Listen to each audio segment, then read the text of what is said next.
Cinema சம்பந்தப்பட்ட அனைத்து நிகழ்ச்சிகளையும் தெரிந்து கொள்ள நம்ம சினி மெசேஞ்சர் சேனலை சப்ஸ்கிரைப் பண்ணுங்க. Hi bro. நானே ஆர்ஜே பாலாஜி ஒரு ப்ரோன் தான் ஏன்னா அப்பதான் நம்ம யூத்தோட மிங்கிள் ஆக முடியும். முதல்ல கொஞ்சம் யோசிச்சாரு, நான் ஹாய் ப்ரோ அப்படின்னு அவர் என்ன திருப்பி கூப்பிட ஆரம்பிச்சிட்டாரு.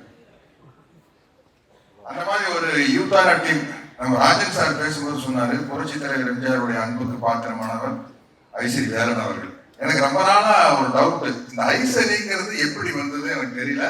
கணேஷ் சார்கிட்டயே கேட்கணும்னு நினைச்சிட்டு இருந்தேன். இன்னைக்கு கரெக்டா ராஜன் சார் சொல்லிட்டாரு, ஐசரி நான் சரியானவன் இல்லையா. ஐசரி கணேசன் அவர்கள் வந்து ஐசரினா அவர் சரியான மனிதர் அப்படின்னு தான் அர்த்தம். சரியான மனிதனுக்கு உதாரணம் வந்து நிறைய உதவி செய்யறது. அது உங்க அப்பா கிட்ட இருந்து நீங்க கத்துக்குவீங்க. அவர் இருந்த இடம் புரட்சி தலைவர் எம்ஜிஆர் கிட்ட. அதனால வந்து அந்த வள்ளல் குளம் உங்க வீட்டு இருக்கிறதுல அதிசயமே இல்லை. வாழ்த்துக்கள். நான் இந்த 45 வருஷமா சினிமாவில் இருக்கிறதுக்கு காரணம் இந்த சிங்கப்பூர் சலனுடைய முக்கியத்துவம் என்னன்னு எனக்கு தான் தெரியும்.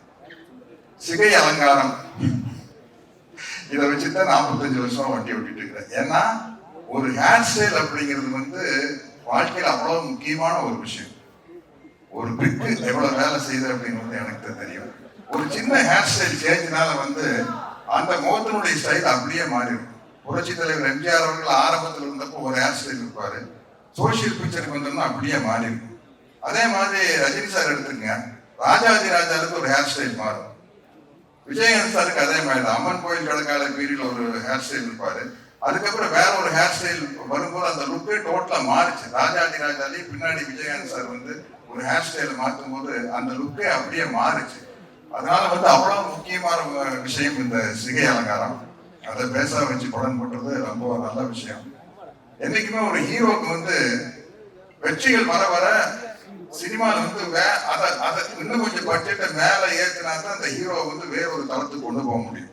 அதனால்தான் வந்து அது ரொம்ப முக்கியமான விஷயம்.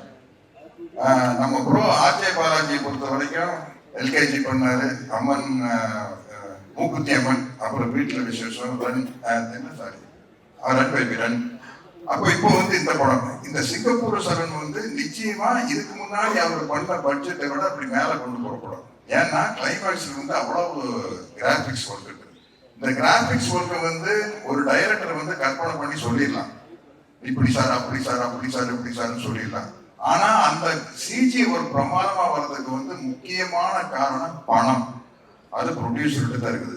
அவர் வந்து இந்த ஹீரோக்கு இவ்வளவுதான் செலவு பண்ணலாம் அப்படின்னு எல்லா ப்ரொடியூசர் ஒன்று மைண்ட்ல வச்சிருப்பாங்க.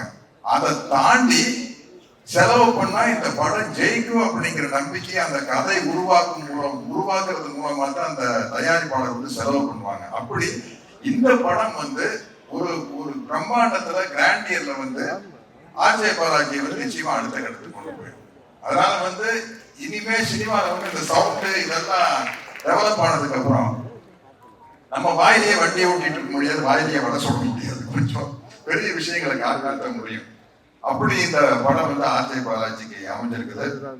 இங்க கூட நடிச்சவங்க எல்லாருமே வந்து ரொம்ப ஜாலியா செட்ல வந்து நம்ம கலாச்சி பேசுறதுக்கு அளவே இல்லை.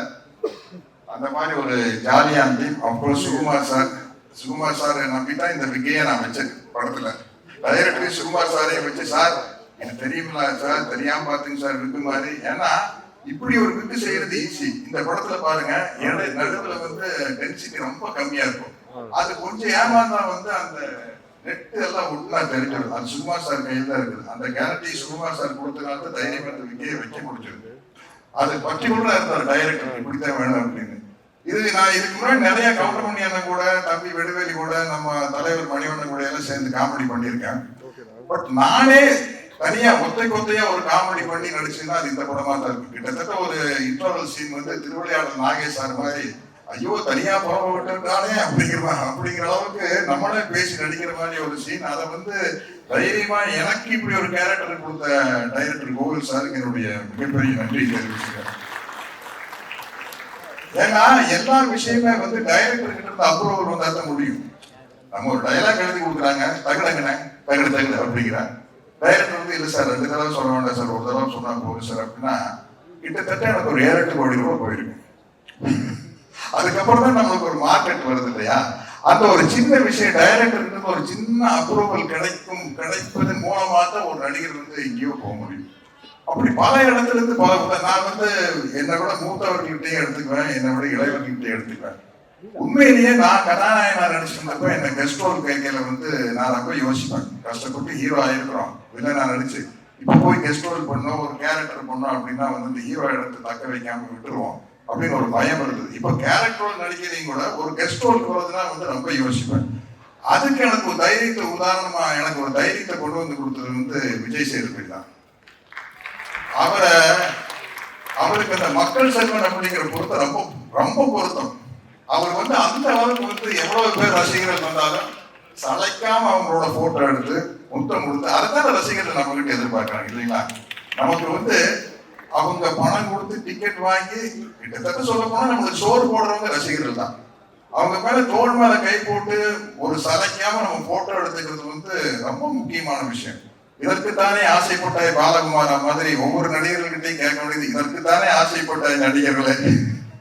அப்படி ஆசைப்பட்டு வந்ததுக்கு அப்புறம் அதுல என்ன சலிப்பு இருக்கக்கூடாது. தலைவர் புரட்சி தலைவர் அதான் எவ்வளவு பெரிய கூட்டமா இருந்தாலும் உள்ள போய் கட்டி பிடிச்சு அவங்க கிட்ட பேசி வெளியில வந்து வரல. அந்த மாதிரி ஒரு நல்ல பண்பு. இந்த படத்துல தயாரிப்பு நிர்வாகியா நடிச்ச விக்கியை பத்தி நான் சொல்லணும். இன்னைக்கு எங்க போனாலும் என்னுடைய அன்பு நண்பர் விஜயகாந்தை பத்தி பேசுற அந்த வானத்தை போல மனம் படைச்ச நல்லவனே அப்படிங்கிற ஒரு பாட்டு தான் ஞாபகம் வருதுல. அந்த பாட்டு வந்து அவர் விக்கியோட அப்பா அவங்க தயாரிச்சு சின்ன கவுண்டர் படத்துல வந்த பாட்டு. அதுதான் இன்னைக்கு வரைக்கும் அவர் விஜயகாந்த் சாருக்கு நிலைச்சு நிற்குது. அது மாதிரி அனைவருமே வந்து ஒரு நடிகரா இருக்கலாம், சம்பாதிக்கலாம், ஆனா வந்து ஒரு நல்ல மனிதனாக வாழ வேண்டும். இந்த சிங்கப்பூர் சரவணன் வந்து நான் ரொம்ப எதிர்பார்த்துட்டு இருக்கிறேன். கிட்டத்தட்ட நான் முதல் படத்தில் நடிச்ச மாதிரி எதிர்பார்த்துட்டு இருக்கிறேன். ஏன்னா எனக்கு இன்னொரு கதவு திறக்கப்படும். ஒரு காமெடி ஆக்டர் அப்படிங்கிற ஒரு கதவு திறக்கப்படும். எப்படி மனோரமா ஆட்சி வந்து காமெடியா நடிச்சிருந்து கீழே சின்ன கவுண்டர் மாதிரி படங்கள் வந்ததுக்கு அப்புறம், சின்ன தம்பி மாதிரி படங்கள் வந்ததுக்கு அப்புறம் ஒரு குணச்சித்திர நடிகை அப்படிங்கிற ஒரு கதவை திறக்கப்பட்டது இல்லை. ஒரு நடிகனுக்கு எப்பவுமே கதவுகள் திறக்கப்படணும். அது மாதிரி ஒரு சத்யராஜ்னா ஒரு கட்டப்பா அப்படிங்கிற ஒரு கதவு திறக்கப்படுது. இந்த படத்துல வந்து சக்கரபாணிங்கிற கேரக்டர்னால இன்னொரு கதவு திறக்கப்படும். அந்த கதவை திறந்தது காரணமானவர் நம்ம இயக்குனர் கோகுல் தான். அவருக்கு என்னுடைய நன்றி சொல்லிக்கிறேன். நம்ம 2 பேரும் மிமிக்ரி வேற எங்கேயாச்சும் வச்சுக்கலாம். நிறைய பேர் பேசுவோம். எல்லாருமே வந்து புரட்சி தலைவருடைய துப்பாக்கி சூட்டுக்கு அப்புறம் வர வாய்ஸ் தான் பேசுவாங்க. நானும் ரோபோ சங்கர் தான் அவருடைய பழைய ஒரிஜினல் வாய்ஸ்ல பேசுவோம். அந்த காம்படிஷன்கள் கூட நடந்துகிட்டே இருக்கேன். என்னை நம்பாமல் கெட்டவர்கள் நிறைய உண்டு, நம்பி கெட்டவர்கள் இன்று வரை இல்லை. ஓகேங்களா? பலமில்லாத மாடு, உட முடியாத கலப்பை, அதிகாரம் இல்லாத பதவி, இவைகளை என்றுமே நாங்கள் விரும்புவதில்லை.